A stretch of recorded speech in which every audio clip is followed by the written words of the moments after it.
সাংবাদিকদের পাশাপাশি অনেক বিপদগামী আলেমও এ কাজে জড়িত। তিনি জানান, লং মার্চ সফল করতে এরই মধ্যে সব প্রস্তুতি সম্পন্ন হয়েছে। জেলা প্রতিনিধিদের তথ্য ও ছবিতে জানাচ্ছেন হুমায়ুন কবির তানিম।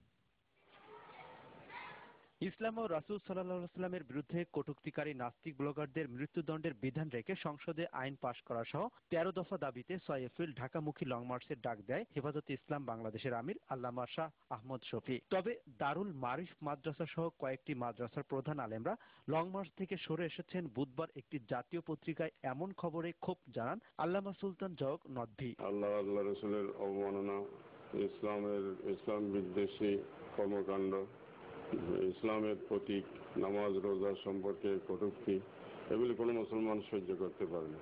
পরিষ্কারভাবে ঘোষণা দিয়েছি লং মার্চের সাথে আমাদের সম্মতি রয়েছে এবং তাই আমাদের সরিয়ে আসার প্রশ্নই নেই। এটা সম্পূর্ণ মিথ্যা এবং উদ্দেশ্যমূলক। এদিকে বরিশালে হেফাজতে ইসলাম আয়োজিত সমাবেশে বক্তারা বলেন, ৬ এপ্রিলের শান্তিপূর্ণ লং মার্চ কর্মসূচিতে বাধা দেওয়া হলে গোটা দক্ষিণাঞ্চল অচল করে দেওয়া হবে। সমাবেশ শেষে একটি বিক্ষোভ মিছিল বের করেন তারা।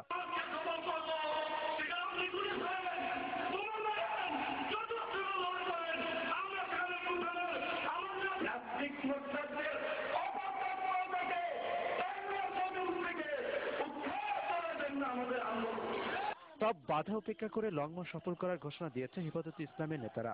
দুপুরে চট্টগ্রামের ওয়াসামোড় জমিয়াতুল ফালাহ ময়দান মোটর শোভাযাত্রা পূর্ব সমাবেশে তারা এই ঘোষণা দেন। এতে নেতৃত্ব দেন হেফাজতে ইসলাম বাংলাদেশের যুগ্ম মহাসচিব মাওলানা মঈনুদ্দিন রুহি। জোহরের নামাজের পর নাটোর কেন্দ্রীয় মসজিদের সামনে থেকে হেফাজতে ইসলামের ব্যানারে বিক্ষোভ মিছিল করেছে মুসল্লিরা।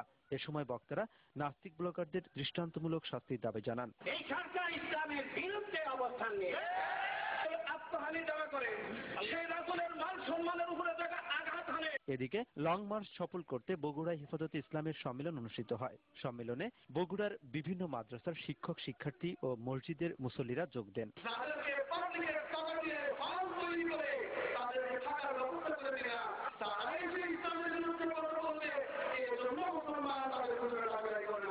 হুমায়ুন কবির তানিম, দিগন্ত নিউজ ডেস্ক।